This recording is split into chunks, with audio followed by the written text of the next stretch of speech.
how to start the golf swing.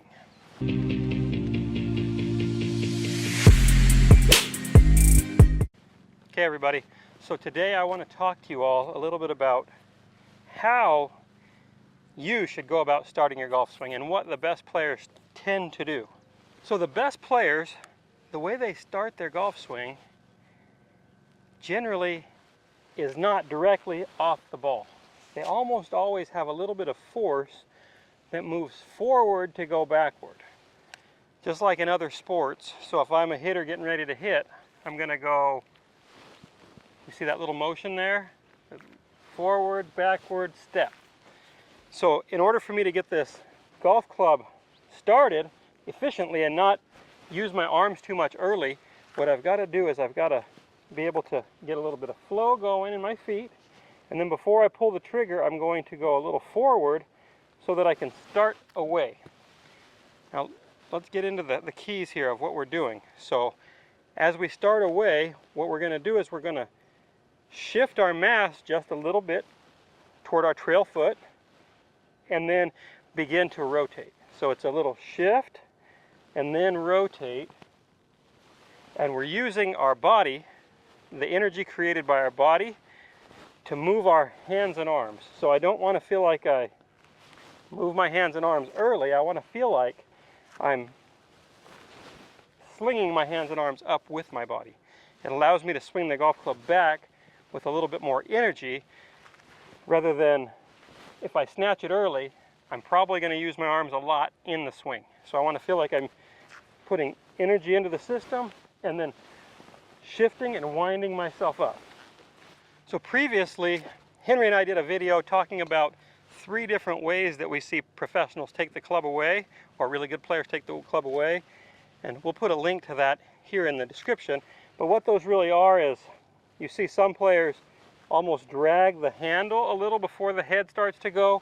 You see other players move everything in one piece, and some start to hinge the club right away. But in all 3 scenarios, you actually see the body generating the energy, and you can tell because the left arm is not moving across the chest right away. What's happening is, as the player starts away, you'll actually see the chest is moving at a slightly higher rate than the arms are, so the arms aren't immediately crossing you. So check that video out. Now let's move on and talk about this from a down the line perspective. So as a golf instructor, I often hear people that are so concerned with their backswings, whether they stay on plane or not, you know, suck the club under, if they're getting the club too out or the hands too far out, whatever it might be. Now, if we're swinging the club back correctly, it almost always follows the correct path. So a really good drill for you to learn how to do this is to start with the club forward before we swing it backward. So I'm going to do it one-handed so you can see how the club's momentum makes it follow the correct arc. So if I take the club and I toss it forward and swing it back, it naturally follows the proper arc.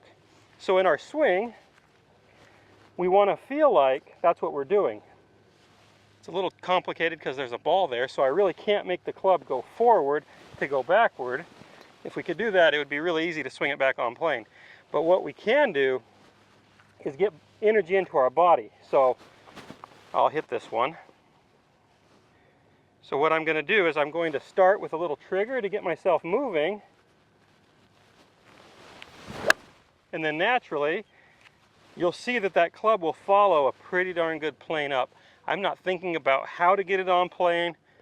It's just following the plane because I'm putting the energy into the club with my torso, my ribs, out to my shoulders and my hands. I'm not grabbing it early with my hands. Thanks for watching this video. I hope you really enjoyed it. If you're a subscriber, look for more videos from us. If you're not, click the subscribe button and the notification bell, as we always have more videos coming out.